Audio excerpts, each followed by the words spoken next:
Good morning, everyone, or I think morning for everyone, and welcome to today's REOX webinar. This is the next default cycle. Thank you so much for joining us here today. Before we get started, just a couple of quick housekeeping items. Today's webinar is being recorded and we'll be sending that to everyone. And we'll also have time for Q&A at the end, so please submit your questions using the Q&A feature throughout the presentation. I am pleased to introduce today's moderator, Mary Beth Brill. Mary is a recognized leader in default servicing technology and servicing operations, and she brings extensive experience helping servicers, foreclosure firms, and REO professionals improve operational efficiency and communication throughout the default lifecycle. We also have with us today one of our presenters, Clay Kellet with BOK Financial. Clay's focuses have been in default servicing leadership, foreclosure operations, servicer strategies, and operational risk. And we also have Jaquelyn Cayon with JPMorgan Chase. And Jaquelyn focuses on servicing operations, default execution, vendor oversight, and risk and compliance. So our panelists and Mary will be discussing current market trends, what may lie ahead, and the default industry status check, what foreclosure attorney and REO professionals should be preparing for. So with that, I will now turn it over to Mary Beth Brill to begin the discussion. Thank you all again so much for being here. Good morning, everyone. It's such a pleasure to be here, Annie. Thank you for the opportunity. And I haven't had the opportunity to sit with Jaquelyn and Clay before, so for me, this is really a great opportunity to hear what's happening in their areas. 16 years with Chase in default, then ran a broker network, as most of you know. Now I'm over on the technology side, Equator, but blessed to be able to talk to all the same people I've talked to for the last 30 years. So thank you all for attending this webinar. Thank you, Jaquelyn. Thank you, Clay, for joining today. It's such a privilege to get to pick your brains a little bit and see what you're seeing over on your side. Clay, we talked a little bit before we all got on the call, but tell me, what trends are you seeing in the foreclosure activity right now compared to a year ago? So that's a really good question, Mary. Trending has been relatively flat coming into the new year. Nothing crazy. Now, we'll preface that we are a smaller shop, so it's a little different for us. But what we have noticed as the new year kicked off is that we did see a bit of a spike in referrals. But thankfully, at least from our side, we're trending relatively flat to just a little bit lower. So, what's odd about that is we didn't see a huge delinquency spike that came with that. I think it was, coming from some of the fallout from our, on holds for Law Smith, things like that. But it's definitely a concern for us because with the economic climate right now, it's a little bit of a wild card. But right now, we're holding strong. Let me ask you a question. Is your portfolio a national portfolio, or are you more regional? We do have a national portfolio, but we are very heavy on regional. We're really heavy in Texas, Oklahoma, New Mexico, and Colorado. But we do have loans in all 50 states. Okay, thank you. Jaquelyn, from your perspective, are the servicers preparing for increased default volume, or it's actually an interesting question, or is the focus still operational efficiency with today's inventory? Yeah, so I think just to obviously preference that, my opinions are that of my own and not necessarily of the organization I work for, just my knowledge, my history, my understanding from the industry perspective. And I think that there's been this constant conversation regarding the next default cycle in relation to economic trending. I don't think that anyone can sit here and say that we've fully seen any of that actually come to fruition at this point. I don't necessarily think that we should prepare for a 2008 style foreclosure crisis, because if that's were to happen again, then obviously none of us have made improvements and learned the lessons of the past. And I don't think any of us would like to be in the position that we all were. back in that perspective. Now, I think that there is a focus on managing more of a complex servicing environment. I think servicing has transitioned and changed a lot. I think loan types, consumer types, and how that is looking has made a change. I think home equity became a large product in the market that a lot of mortgage servicers now have. And I think there also is a lot of aspects of how are the first monitoring and evaluating for it, because we did have a boom in that with the rising rates. And that's not something we had really seen in a very long time. I think the home price appreciation kind of has moderated. So I do think that you're also seeing that equity cushion being reduced for consumers that had been expected in that case. And I think that there is general affordability pressure in the market. But I think affordability is now being driven by factors that we require of our consumers, like insurance premiums and property taxes, and then just overall inflation and how that's playing into things. Everybody could point to the economic factors of like gas prices right now and what we're all seeing in that case. So I do think that our operational excellence within servicing does start long before foreclosure. And definitely focusing on like the early identification of those stress creators for borrowers to help mitigate that default cycle. I think that's what a lot of us are seeing right now too, trying to mitigate some of the loss right now. What indicators, Jaquelyn, are you watching most closely over the next 12 months? So from my perspective, I would say that there's probably a few different indicators. Obviously, watching early stage delinquency trends, any type of rolling rate delinquency between 30, 60, and 90 days, current state of loss mitigation and its effectiveness in relation to the consumer, are modifications that are being done able to currently be sustainable, any type of redefault performance, consumer debt levels. I do think are kind of playing into that. We are seeing some, obvious changes there, changes with student loan programs, different things like that that affect all of our consumers across the board. Employment trends, and then also the HELOC utilization and the fact that we're seeing a level of softening in the market. So with the reduction in equity, I think those are things that all are going to have to be more closely monitored. And then, of course, we should look at, vendor capacity and any type of backlogging in certain cases. So, foreclosure starts will tell us where we've been, but early delinquency trends are going to help tell us where we're heading and where we're going. Clay, same question for you. What indicators are you watching? And are there certain states or regions that concern you the most? So, I'd have to agree with Jaquelyn on that. Those are all the key business indicators that we're keeping an eye on. But to add to that, if we talk about the just kind of broad economic situation that we're dealing with, nationwide, inflation is huge, gas price is huge. But I think one of the main factors that we're seeing, and Jaquelyn brought this up, is the escrow portion of the payment. And I'll give you a good example. When I bought my house uh, about 12 years ago, my P&I portion of my payment was about 65%, the total pity. And today, my P&I portion is about 25 to 30%. Wow. Um, so you're talking about, and by the way, that's the same loan. I haven't refinanced. I haven't done anything. This is the exact same fixed rate, mortgage that I've had for 12 years.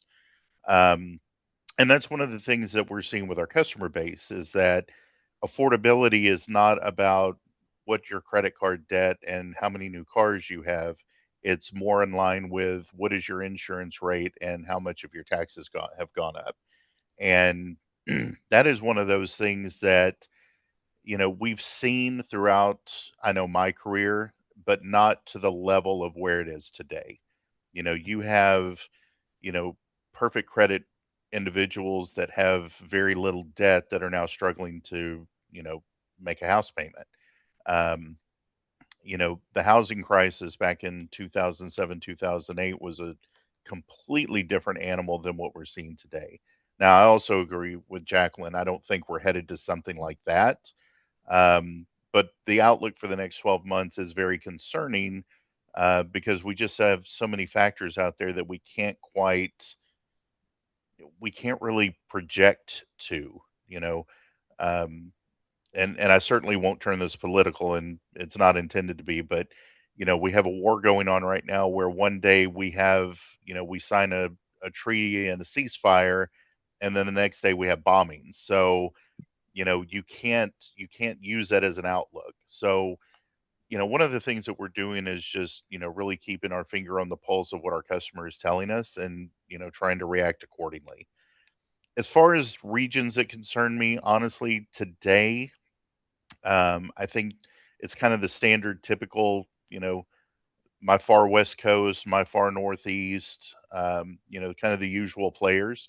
But I'll tell you something I'm also keeping an eye on are states like Texas, oil people. Mhm.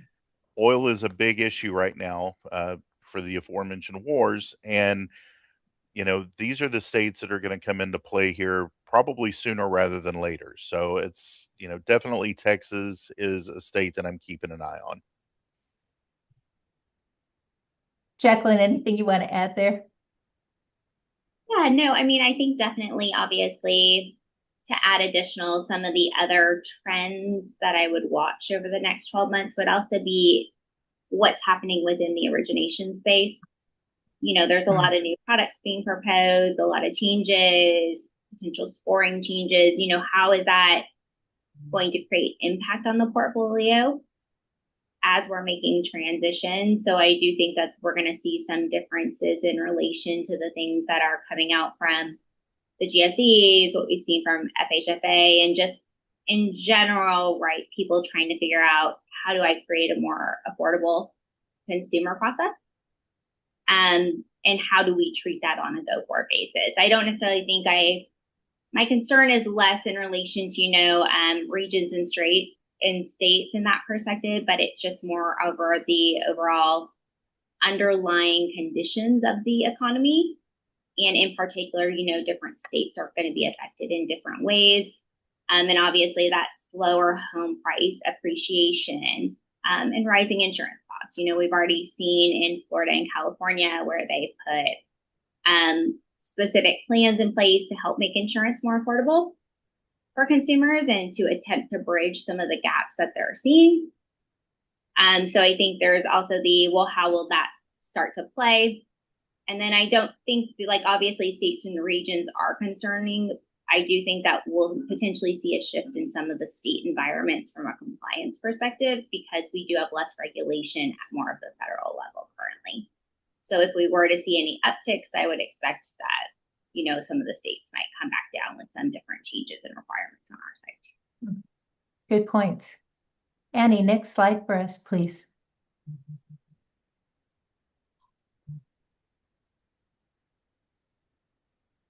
Timeline pressures and operational risk. Great topic. Which issues are preventable through better communication? Clay, I think that's right up your alley right there with your call center experience. Yeah, and I've got to be honest with you. When I first saw this question, the first thing I thought was everything, which is such a broad answer. But if you think about it, communication is key. Whether it be with our borrowers, whether it be with our vendors, our attorney network, you name it, 90% of our issues can be resolved through better communication. And I was thinking about this one just last night, actually. We kind of joked around how many years we've been in the industry and whatnot. And I was thinking about this that, when I first started and I was in loss mitigation and I was directly speaking with my attorney network, we didn't have, the fancy tools that we have today where, all the communication is done via basically an app online, right? If I needed something from my attorney, I would pick up the phone and I would call and I would speak to whoever the partner of the firm was that was responsible for my workload. Um, and obviously, that's just not how it works anymore. And it's not to say that that's a terrible thing. I think we've become much more efficient with these tools that we have. But I see on a daily basis where, you know, things are missed because they weren't properly communicated. So, you know, where it's a broad general answer that I gave, I'm going to narrow it down and just say, don't forget the little things. In mortgage servicing, especially when you're talking about defaulted loans, um, the most minor little thing can create the biggest issue down the road. And if we're communicating back and forth, and that's at the servicer level too, that's not just with our vendors. If we're communicating with our vendors and the vendors are communicating with us, every problem can be solved. Every single one. Sometimes it's just acknowledgement of the issue, I think, is the starting point, right? Letting somebody know that you're there and they're Absolutely. heard, right? Absolutely. Jaquelyn, what are the biggest risks the law firms overlook during the foreclosure process? Do you want to talk about that a little bit? So I think, the reality is every handoff is either going to create value or introduce operation risk, right? It's the same in relation to what Clay was talking about from the communication perspective. So I think a lot of firms are always focused on legal execution, but sorry, I'm going to bleed slightly into the second question. Please forgive me. But top performing firms are going to understand, a broader servicing ecosystem. So how do you plug in and play overall from a holistic standpoint? So I think, a lot of commonly overlooked things is, differentiation between investor requirements, regulatory expectations, operational dependencies, as well as technology constraints.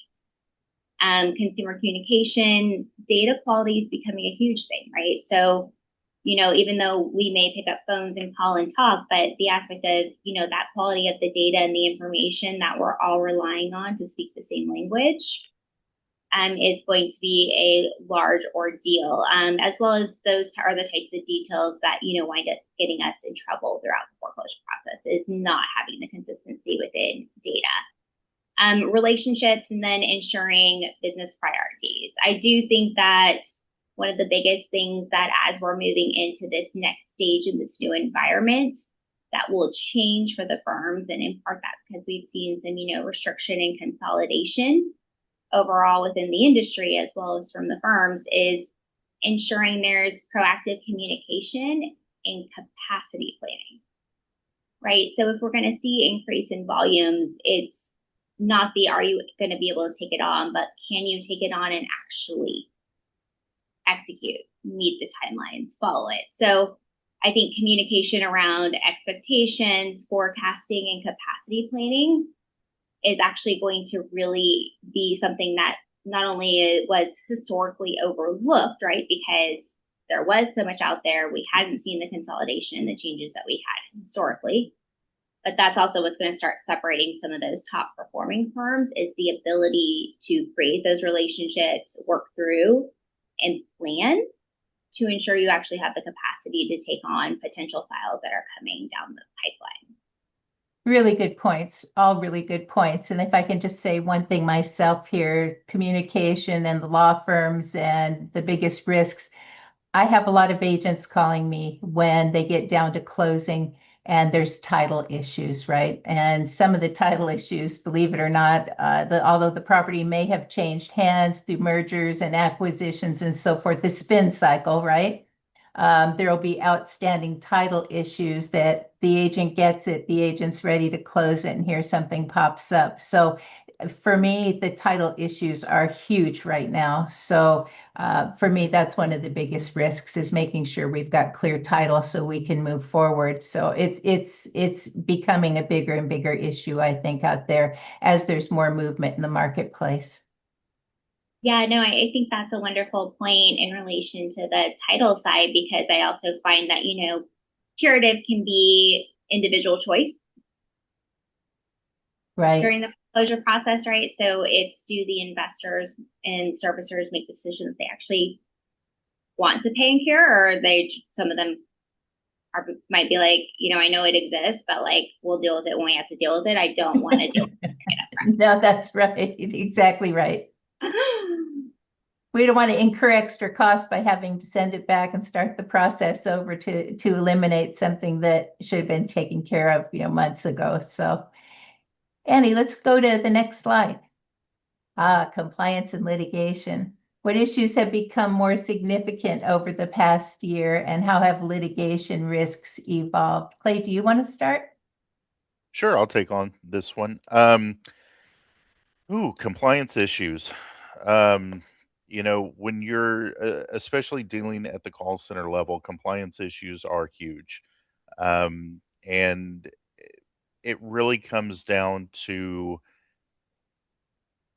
just making sure whoever you have at the helm, be it a call center agent, a foreclosure agent, lossmith, whatever it is, make sure that they are trained up on what the current processes are.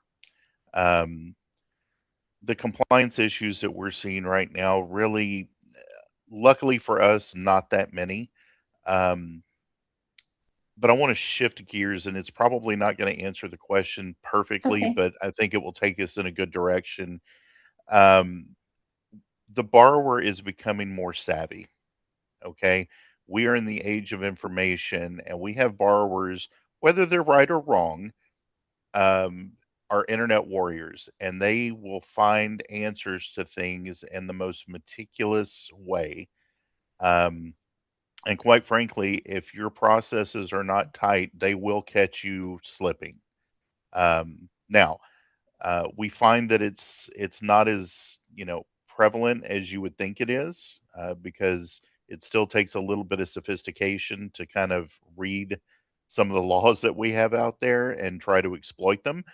But They have you know, ChatGPT now, Clay. exactly, you have Copilot, you've got all these AI tools, and it's becoming more and more prevalent where these customers are citing laws, saying, hey, you violated this, that, and the other. And when you dig into it, you find out, you know what? We kind of did. It was an accident, but it happened, right? And it's nothing major.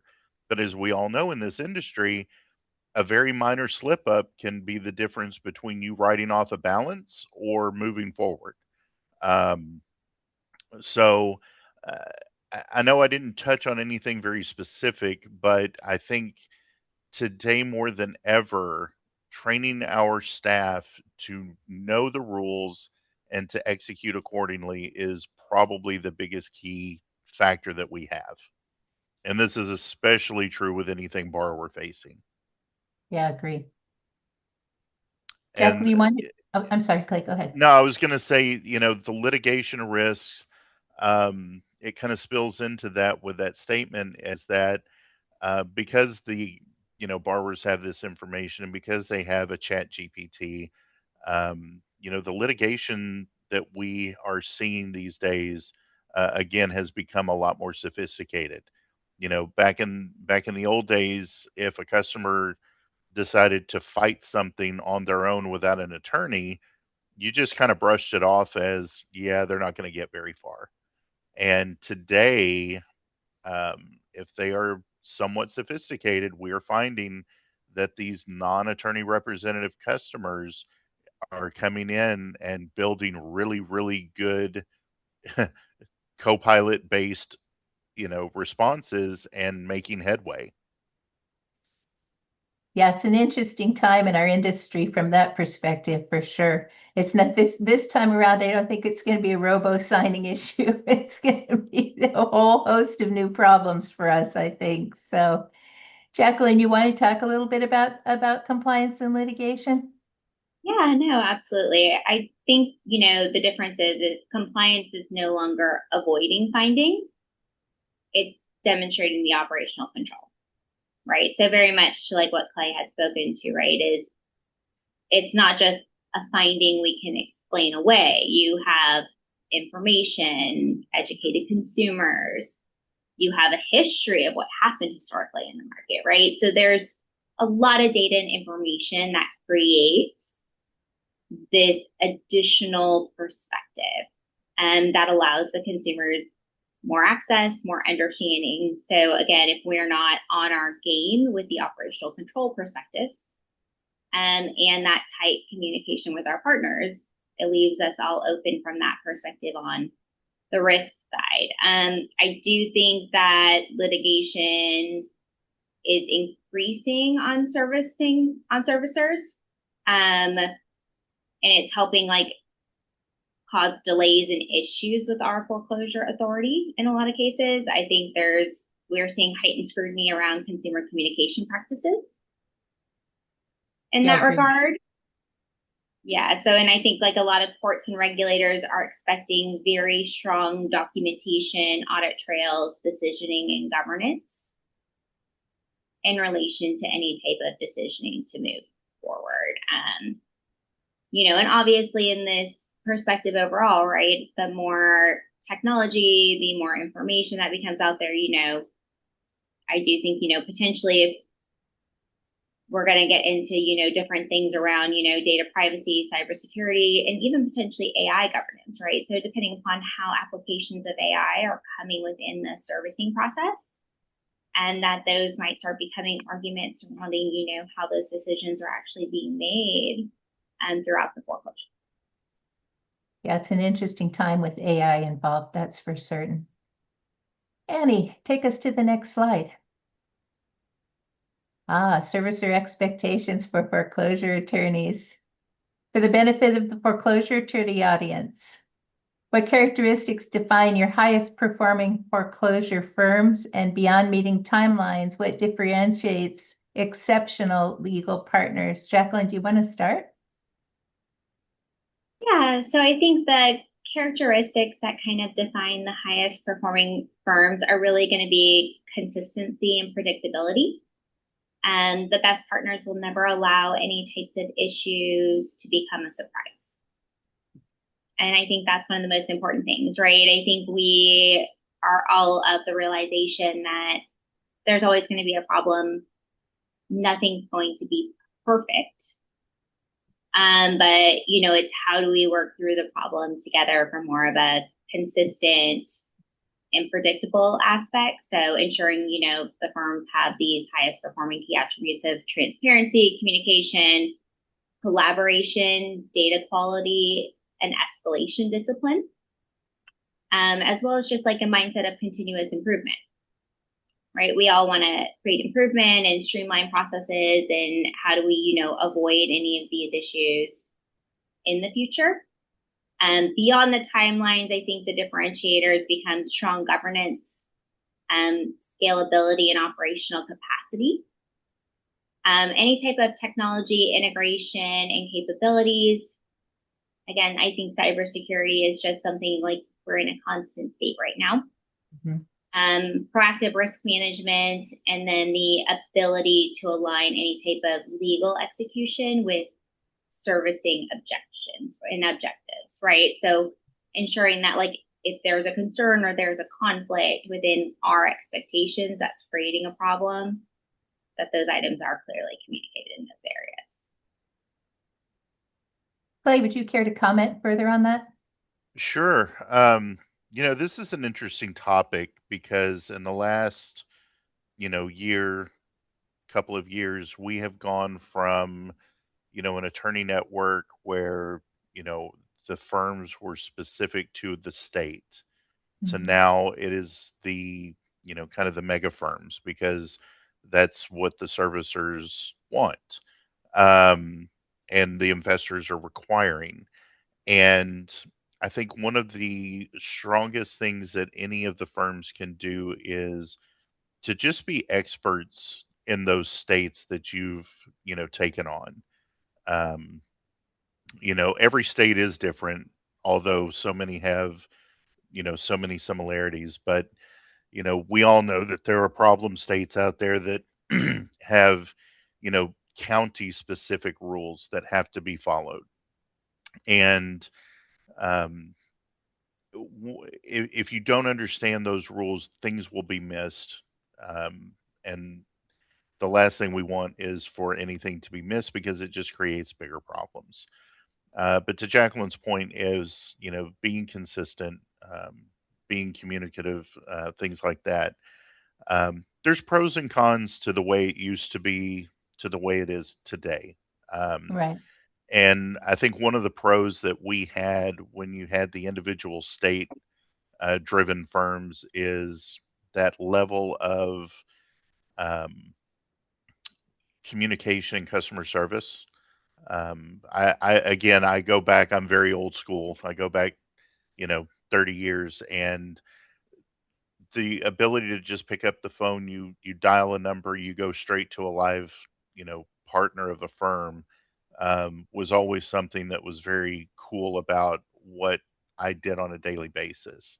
And I know now, and again, I'm not saying it's a negative, but now if I call a firm, I'm going to get an automated system as if I'd called my own IVR.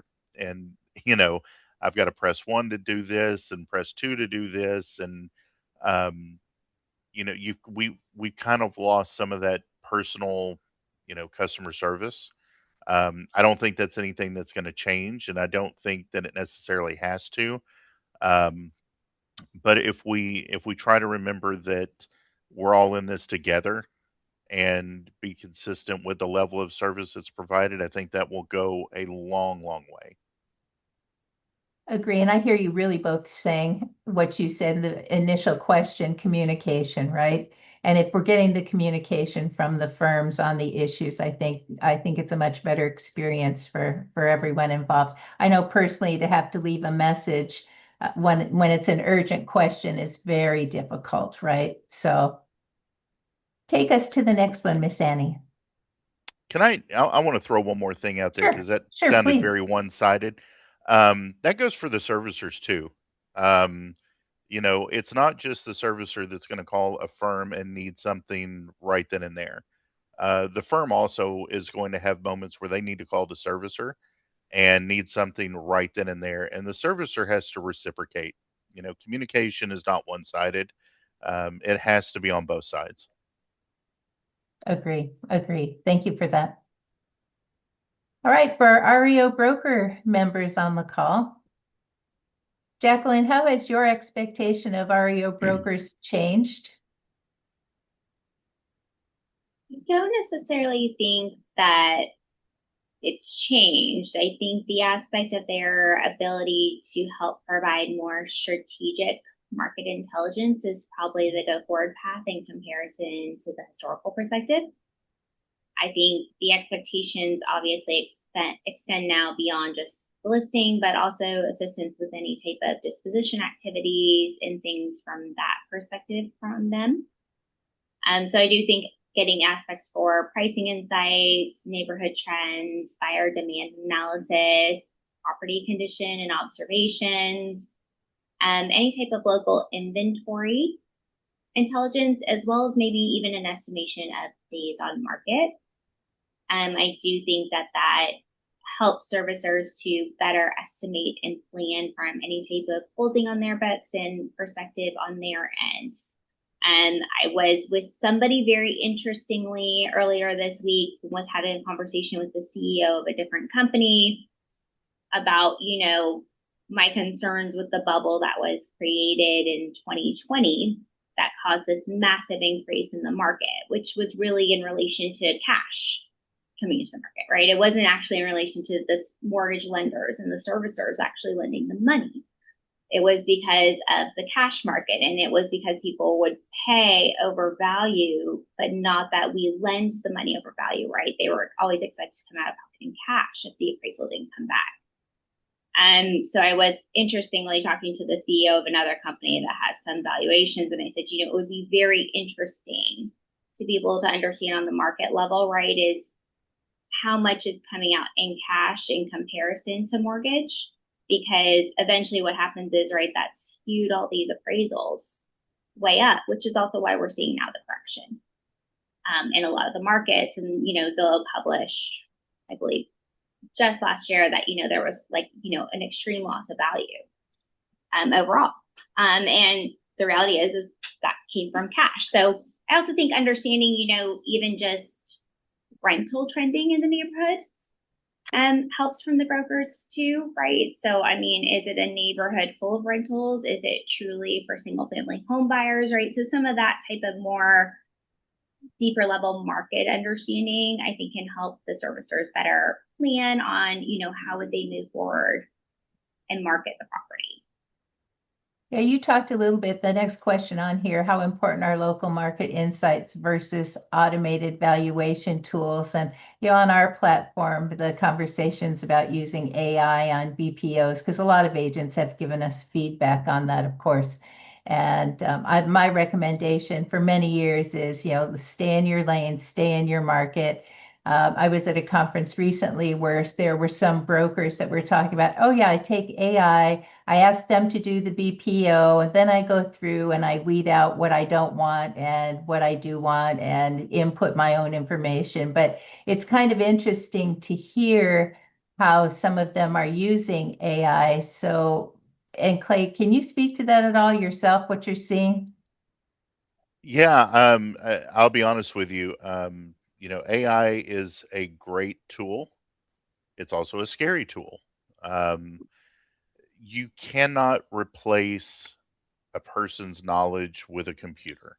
Um, Computers are great at aggregating data. I mean, they can do it faster than I can. But if I am an expert in my small area, then that is something that cannot just be done with data points. Okay. I have my sister-in-law is a realtor, and she and I speak periodically because I'm in mortgage, she's selling houses. So we have these conversations quite often. And I've asked her about, are you using AI to do these things? And she says, yeah, I use it to kind of fact check myself just to make sure I haven't missed anything. Um, but there's no replacement for individual knowledge. Um, you have to know your business. I mean, that's the key thing. I self-admittedly, I was kind of, hesitant to jump on the Chat GPT bandwagon because I'm a numbers person, I'm a data person, and it wasn't until pretty recently that I said, you know what, I'm just going to do it. I'm going to, instead of analyzing all this data, I'm just going to throw it in Chat GPT and see what it says, and then I'm going to check it against what I thought. And plus or minus a couple of points, it's pretty spot on, right? But I liken, a realtor's personal knowledge of their region to a Zillow. Okay. If I'm looking at a loan and I want to see a value, I'll pull up Zillow and I'll take a look at it. Um, but there's always that hesitancy of how accurate is this? And I often use my own home as kind of the baseline for that, because I know what my home is worth. I know what my local, real estate agent says it's worth, and then I see what Zillow says it's worth. Is it close? Sure. Is it close enough to make a decision? Not really. Um, so while I think AI is going to definitely get better and better as we go along, I still am more confident with an agent that is familiar with their market, that is experienced within their market, over an AI tool. Thank you for that. I appreciate the input. Go ahead, Jaquelyn. I was going to say, just to add to Clay's point, I mean, I think the aspect of it, using it as a combiner, right, of creating more of a solid view is very interesting in relation to the market and helping automate decision making, but it doesn't necessarily replace the local expertise. I would caution everyone in relation to what data and information and type of AI they might be using, because if it's personal and maybe you're taking servicer data or things that you think are public information, but maybe the servicers aren't going to consider it that. I would highly recommend maybe some transparent conversations with what their expectation is, and how you use it, and also how they view their own data in those cases. I'm going to say something that the brokers like to say. AI can't smell it. AI can't see it, right? AI, to Clay's point, is just taking those data points, right? Somebody went to a property yesterday. There's an alley behind the property that people in this neighborhood use to access the back sides of their properties. When the agent went there yesterday, the alley is all torn out and sod's being put down in the alley between the houses. Does AI know that? I don't think they do. Does that greatly impact the value? Yes, it does. So if there's anybody using, and I'll say this too, offshore or AI strictly to do your BPOs, I hope you're getting in the car and going over there because that lender servicer is going to hold you to the value you propose. So please make sure you're doing your own due diligence on these properties. What can brokers do to shorten marketing times and maximize recovery? Do you all want to talk about that? I'd rather go to the mistakes, but if you have some recommendations, then please. I feel like they should be making those recommendations to us. Yeah, I would agree. Thank you for that. So tell me about what mistakes you're seeing repeatedly during REO disposition. What can we do better? I think from my perspective, right, overpricing assets is always one, right?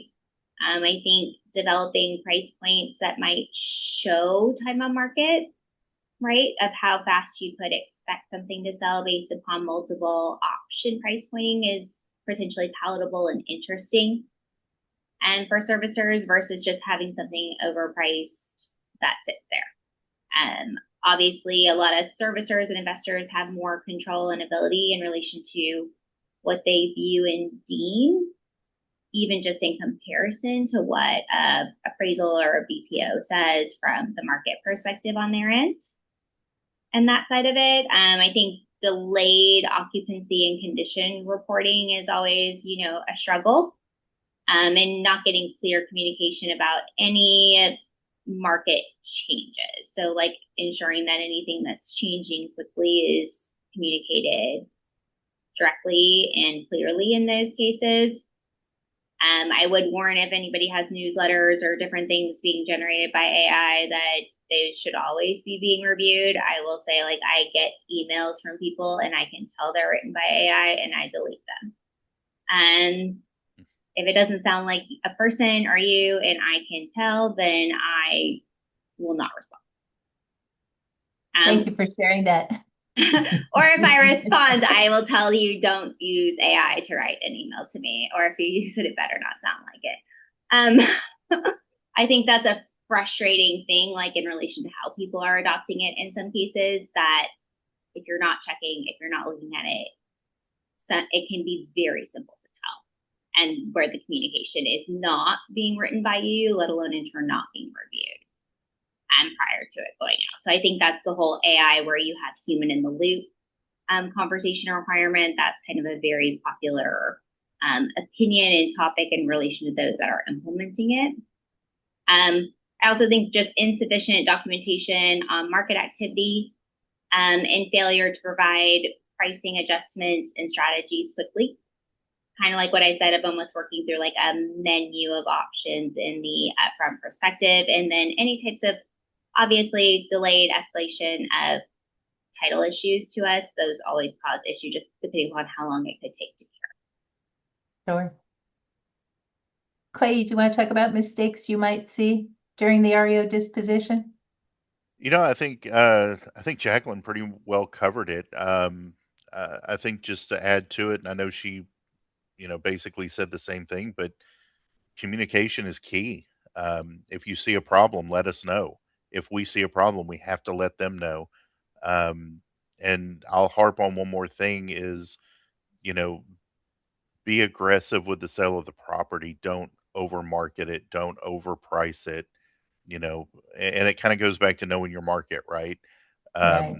If I'm in Detroit, even if I have some 10,000 square foot mansion, there's a difference between marketing it in Detroit and say marketing in, Dallas, Texas, right? Now those are two very far away cities, but it kind of points out, if you don't know your area and you don't know how to market the property, then stay away from it. Let somebody else do it. Good point. Good point. I Annie, flip think, us. Oh, I sorry, was just Jack. going Go to say ahead. the only other thing I think for transparency, right, for a lot of people to be aware of is the point of the early communication, the upfront is sometimes a number of layers something might have to go through for approval, right? Because a servicer may outsource asset management to an asset management company. Well, that asset management company has to communicate to the servicer. Well, if the servicer is a sub-servicer, they don't have the authority to make the decision because they don't own the MSR, then they have to go back to the investor, right? So it could be like 4 layers potentially of even communication. And I think that's why very clear, very concise to ensure that nothing gets lost, mistranslated, and upfront like would help delay that, because I do think there's situations you're getting into, right, where it's, 3 or 4 levels of figuring out like what the ability is and the requirements and the approvers. Yeah, that's really a great point. A lot of people aren't really fully aware of how many hands this has to pass through for a final decision to be made. So thank you for making that point as well. Flip us, Annie. How is technology changing default servicing, and where can automation improve outcomes? Jaquelyn, do you want to talk about that? Well, I mean, I think we've talked a lot about AI. But I think that technology should really be focusing on helping people spend less time finding the problems and giving them more time to solve problems. So I think that's the aspect of the change, right? Is creating a technology that is more intuitive and smart, that it's not from the perspective that somebody is pushing a button, trying to dig and trying to find, but allowing the escalation of the appropriate items within a technology so that they can be resolved, versus more widget driving. So I think that's why you're seeing a lot of that aspect of how does technology come in to remove friction from the process, from automation, predictive analytics, exception reporting, right? Workflow management, quality control, document review, and dashboards. And then I think, obviously those automation always creates that improvement of the outcome for, administrative and repetitive tasks, and document review validation, early identification of any operational exceptions, analytics and operational reporting, quality control, and routing. I mean, obviously we did touch quite a bit on AI in other areas, but, AI should obviously be the enhancement of consistency and efficiency in a lot of cases, right? It's not necessarily the replacement of people, because what we can't do is replace knowledge. And I think that's something I've even talked about in other conferences about like offshoring and outsourcing, is the perspective of, AI should create an enhanced workforce, because if we start losing the knowledge or people become so reliant on it, then we won't have creative thinkers. We won't have people solving problems. We won't get different answers if we're all getting the same answer from AI. So I think there's the right application and proportionate applying to it. So ensuring that that human in the loop, continues from legal interpretation, customer interaction, risk decisioning, and governance. Clay, clearly your group is very technology dependent. Did you want to address this also? Yeah, I can jump in on that, and this is, I think 2026 has been the year of technology, right? Every bank is starting to use AI in some level of the business, and it's just growing faster than we can even imagine. At a call center level, we've been shopping different AI products, and in the course of 60 days, one of the products we were shopping had a night and day difference in what it could do from the first demo to the second demo. And when you're thinking about that type of growth in that particular tool, it's amazing to think where we're going to be as we roll into 2027. automation has been around, for as long as I've been in the business. It's just a matter of how the automation worked, right? Um, when you think about it, we had Excel spreadsheets that were automation back in the day. Now you have AI automation that, to Jaquelyn's point, can potentially take the human factor completely out of the process. But again, to Jaquelyn's point, what we can't do is use this technology to eliminate the human factor, because the AI technology is only as smart as what we put into it. No matter who, gives us the product, it's still going to be based on what we say the product should do. And without that human interaction, it's just not there. Now, I'll use our call center as an example. Again, we're shopping around for these AI tools, and we don't want to do it to replace our agents by any stretch, but we do want to enhance their ability to do their job. And, we want an agent that can, say, a customer service agent. If somebody calls in that's knee deep in a loss mitigation process, we want that customer service agent, who may or may not have any idea of how loss mitigation works, to be able to service that call. And, these tools that are coming out are going to enhance that process so that they can do such a thing. Um, the automation aspect, I think AI is going to help, bolster all of the automation that we already have in place. And again, we don't want to replace the human factor, but we definitely want it to enhance what they do. I would much rather have a person in place that is essentially QAing the automation than have to have them spin their wheels to do, to move the widget, if you will. Right, right. And I think we are closer than we think we are to getting to that point.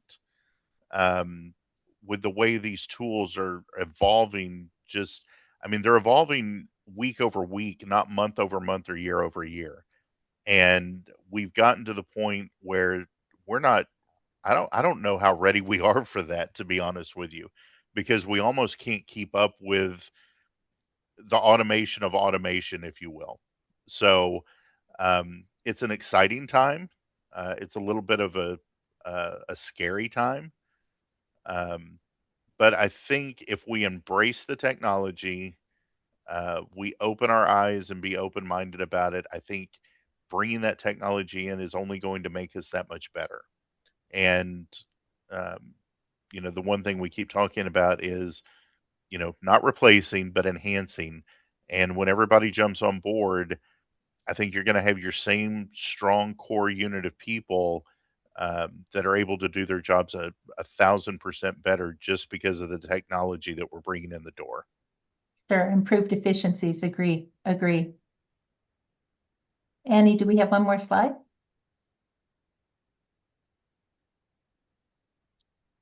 What do you believe will define success over the next 12 to 24 months?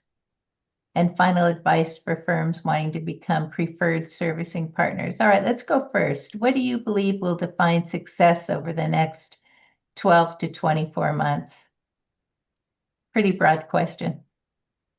No, I want to be like, success in what lens? Yeah. I think if we're looking in the lens we're talking about, right, in relation to, the industry and the monitoring and the potential of the default cycle, I think the indication of the definition of success is really going to become strong governance, having disciplined operations, responsible adoption of technology, which I think plays very much into the AI perspective.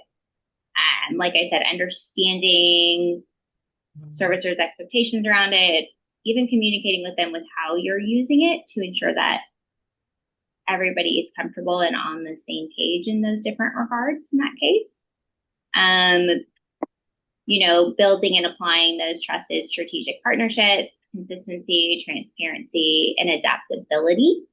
And I think adaptability in relation, right, is we should be building organizations that can expand and contract, not just expand from the historical perspective and not just say contract, but how do you create something that it's better to work with flow on an ongoing basis, with the inability of what we've seen. And then obviously, I think looking at how do we create those better early risk identification, operational controls, and intervention within the consumer cycle. Clay. I'm going to go a little more granular, and I'm going to start with training. Training your agents to identify problem areas at the earliest possible level. Because on top of training, I think from a business perspective, I think delinquency is going to drive everything.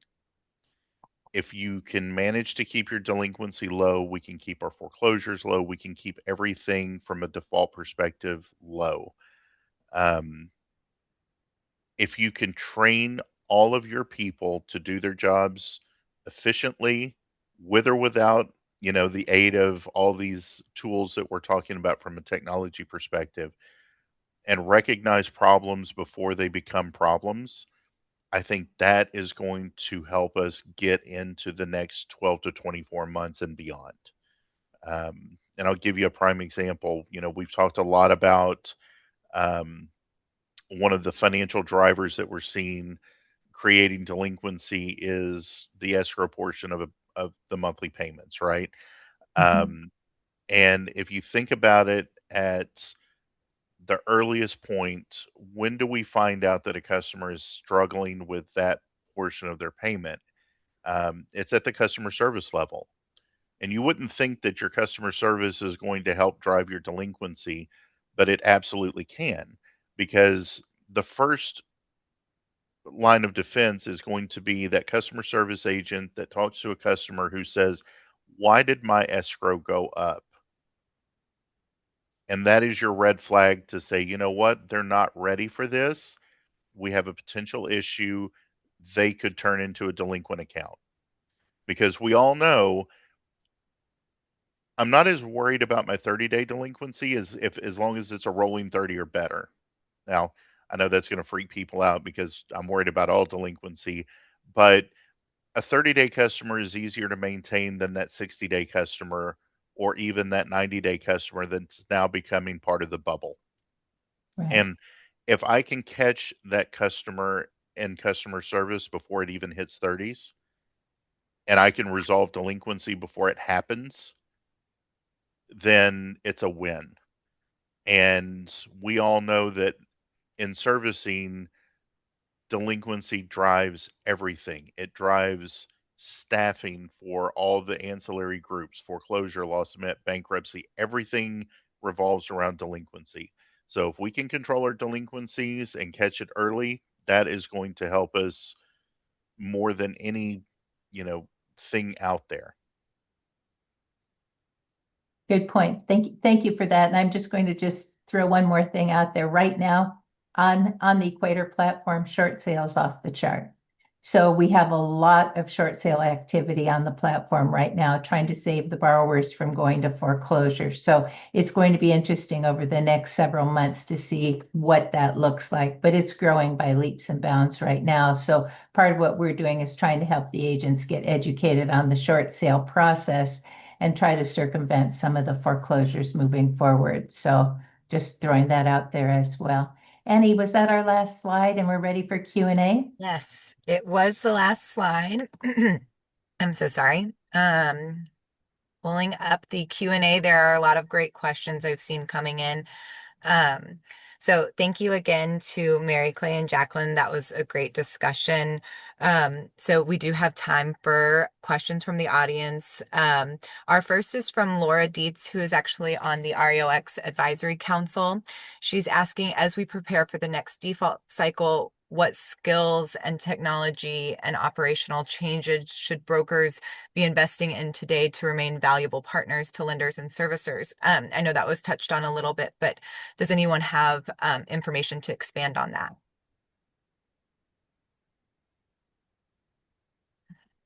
I think the struggle is always going to be, right, is individual servicers are always going to have individual technology and requirements, right? So to indicate that there's anything broadly, um, we wouldn't necessarily have it from that perspective on that side of it. I just think, like everybody's going to have different requirements for how they want to be communicated with and what that tech stack would look like from each servicer perspective. Right. Clay, do you have Yeah, anything? yeah. I think being flexible to the servicer's needs is going to be a huge skill set. Um, I think a prime example is Jaquelyn being at Chase.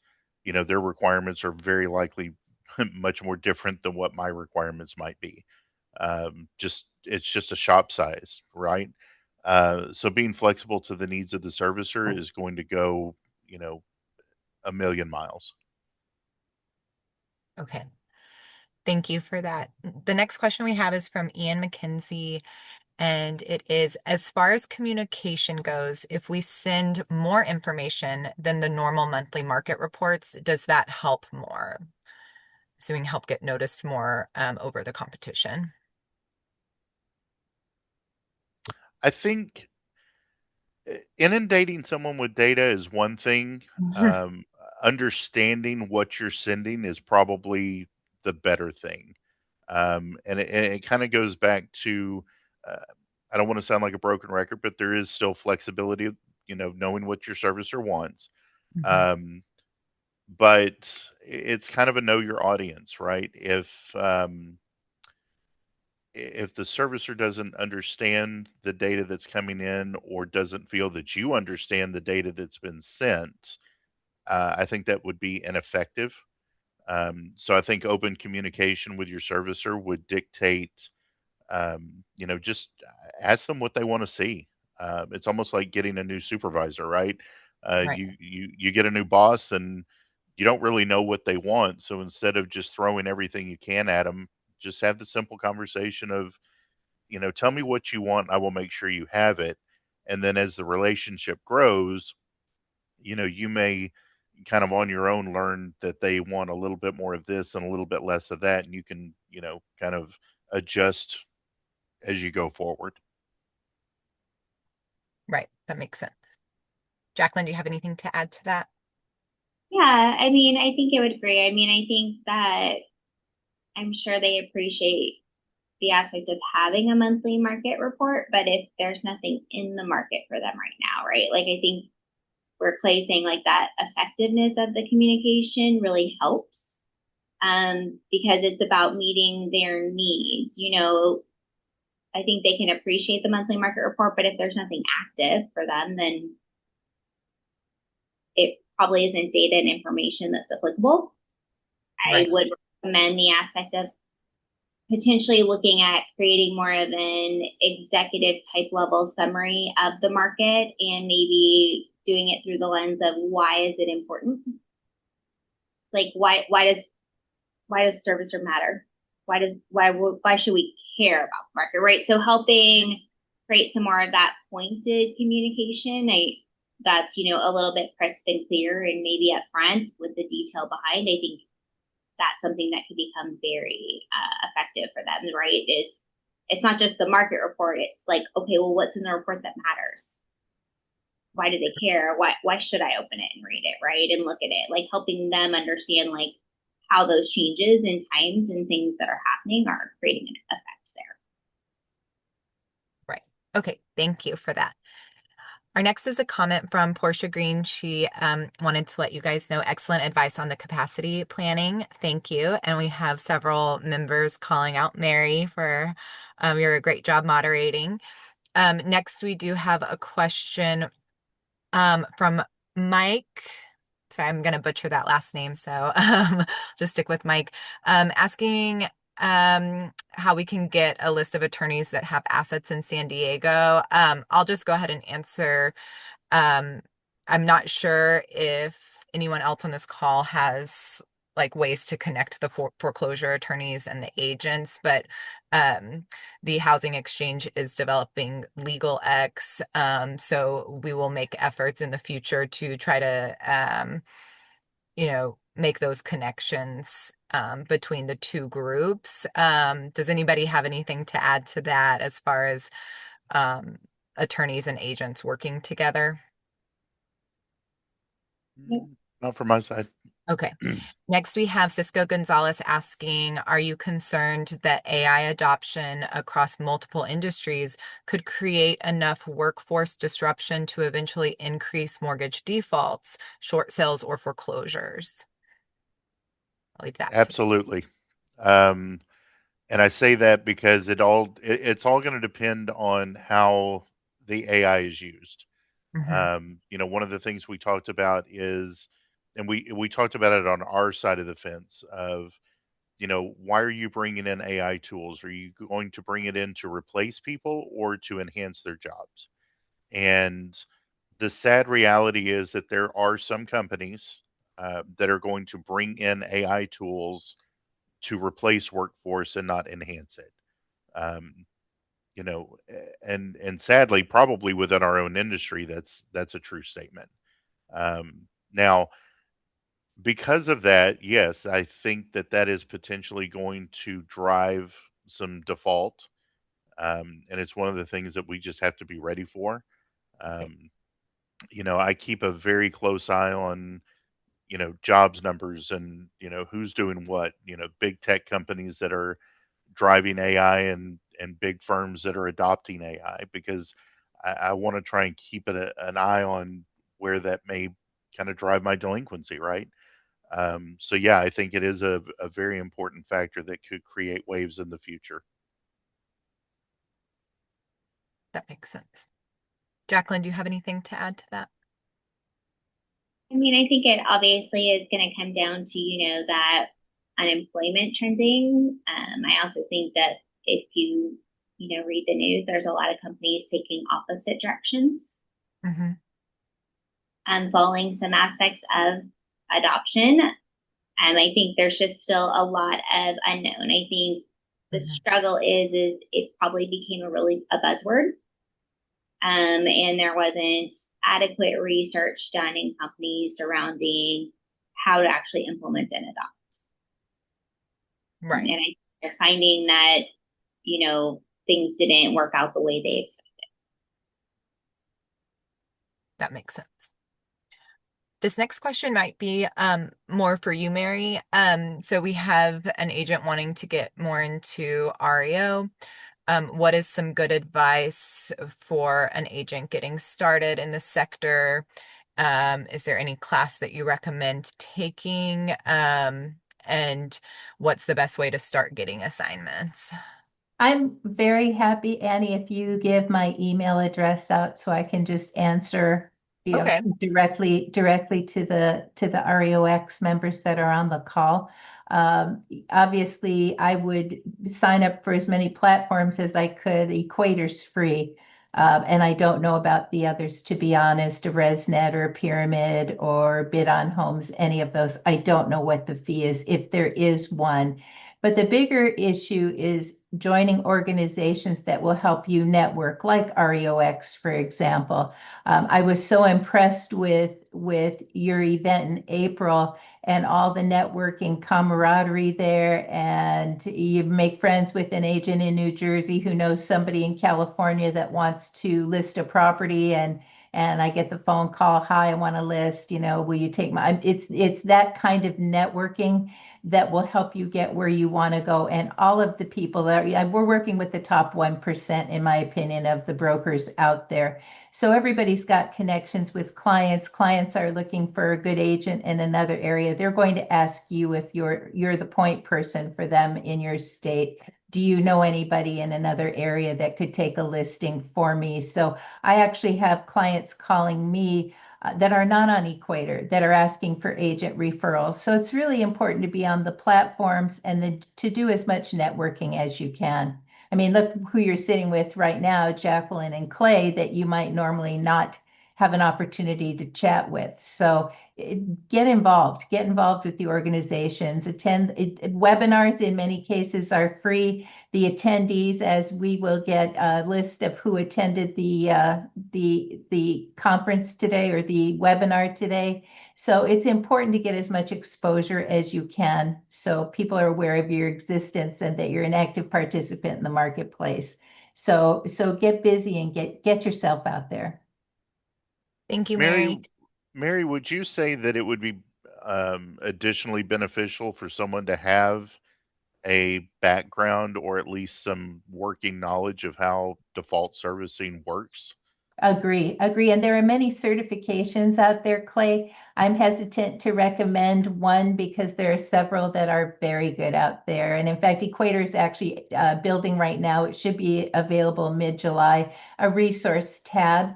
So agents could go to the resource tab, Clay and Jaquelyn, and find certifications that will give them background on default, that will give them background on how to do an REO property, what the expectations are. We have short sale certifications. So, and again, there's not a charge for these things on Equator, but whoever's performing the certifications for the brokers may charge. I think Annie's working on something as a side note as well. So if I can say Yes. that right now too, get ready for Annie's program. Thank you, Mary. Of course. So the last question that we have time for today is about short sale. Do I need to have an offer in hand from a buyer in order to submit a short sale package? I don't want Anybody? to shortcut Jaquelyn or Clay if they want to answer the question. Otherwise, I will. Go ahead. Say, Clay, It's you it's probably do. it's very helpful. I would say this. What I would always recommend is that at the very least, if you're an agent that is working on marketing a house that you know is going to be a short sale, the best advice I could give you is to make sure that your client is in communication with their servicer, so that the servicer is aware of everything that's going on, um, to potentially be able to possibly slow down or postpone a foreclosure process, because the longer a foreclosure drags on, the more it's going to cost and create issues for that potential short sale. Many servicers now are being very liberal when it comes to, as long as you're communicating with them, they may even hold off referring a foreclosure just because you are actively marketing the property. Now, having said that, if you don't have an offer, there's really not anything they can do to get the ball to the final rolling point. But, it would be invaluable um, if you can catch a servicer before they refer a foreclosure and they're willing to not begin the process. You could potentially turn a short sale into not a short sale if you're really close on what the payoff is. Um, so, again, it kind of goes back to what we talked about earlier. Communication is key. Um, in default servicing, one of the biggest problems that we have is borrowers that do not want to talk to the bank. They put their head in the sand and hope it all just goes away. When the reality is that there are so many things we can do to help out when we know what's going on. I know my bank in particular. Um, if I have a current customer that says, "Hey, I can't afford it. I have no job. Um, it's going to be a short sale. I have it listed. I'm not even delinquent yet." We'll put them on a forbearance, which will not only stop any potential foreclosure referrals, but could potentially keep them from damaging their credit. I mean, there's so many good things that can come from open communication. So, short answer, again, helpful to have the offer, but get in communication with that bank as early as possible. Annie, I'm going to share with you a short sale checklist that I have. It's a sample that if an agent wants to get involved with the short sale, the bank won't, first of all, the bank does want to talk to the borrower, not to you or to an attorney. They want to talk to the borrower, right? And we have a checklist that shows you need to have the offer, you need to have a current BPO. There's a list of things that most of the lender servicers require. Everyone's a little bit different. They may have something more, they may have something less, but it's really important. Let me pick something. If a property is listed at 800,000 and you've got two offers for 720 in your hand, why are they going to take one of the 720 cash? What's wrong with that property? So you need to build your case for that lender servicer as to why they need to entertain one of these short sale offers. And the point that Jaquelyn made about it passing through 3 or 4 different investors to get an approval, it's really important to have the groundwork laid on this stuff before you go through. And just having the offer isn't enough. Right. Thank you. Yes, if you can send that I over, will. that would be awesome. And then I can share that with the audience. Let me add one more thing to that too, because I think it's very important for all agents to know as well. Just because you have the offer in hand and you're ready to close tomorrow doesn't mean that you're going to close tomorrow, um, because of those layers of approval that we have to go through. So you have to be, understanding that if you give me an offer today, it's going to be, depending on all that information that we may or may not have or need, it's going to take a minute to get that approved. So I think that's one of the biggest things we see on the short sale side is, we have no contact forever. And then we have a realtor, that calls in and says, hey, I've got an offer, a short sale offer on something we're going to close on in an hour. I need an answer. And then get very huffy with us because we say, well, um, sorry, I can't give you an answer right now. I need all this information from you. I need all this information from the borrower. And then I need up to 30 days to get you an answer. And then you're mad because the deal falls through because again, we didn't have open communication and here we are. Right. Such an excellent point, Clay. Thank you for adding that. That's really the most important point of all.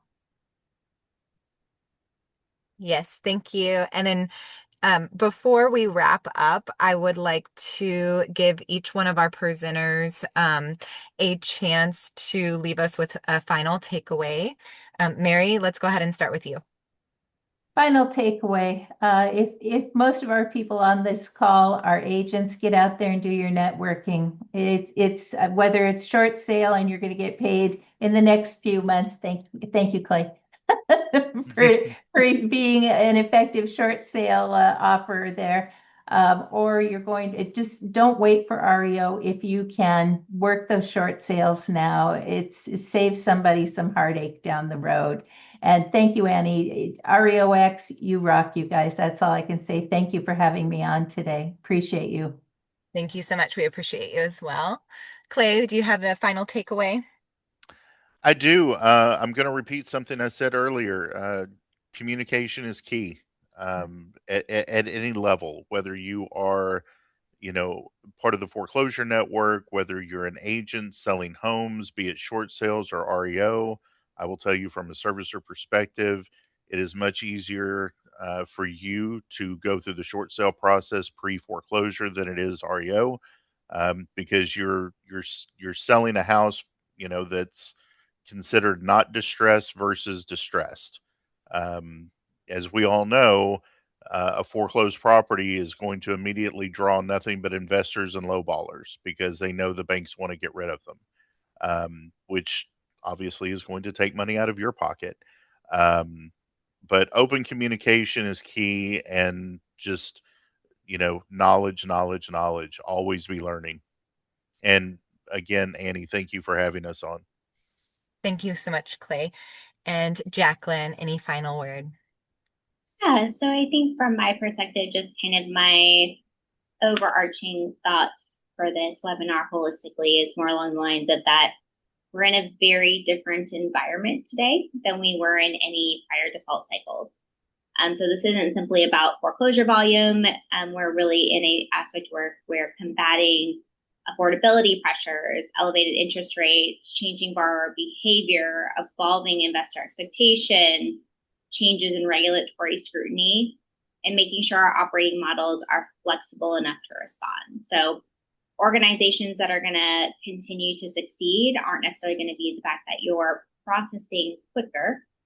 It's going to be the identification of risk earlier, more effective communication, and consistently across the entire servicing life cycle. So I think it's more of a step back of the overall, like we're in a very different environment and market today than where we've seen the industry from a historical perspective. So appreciate you guys, and thank you for having me on, and thank you to Clay and Mary as well.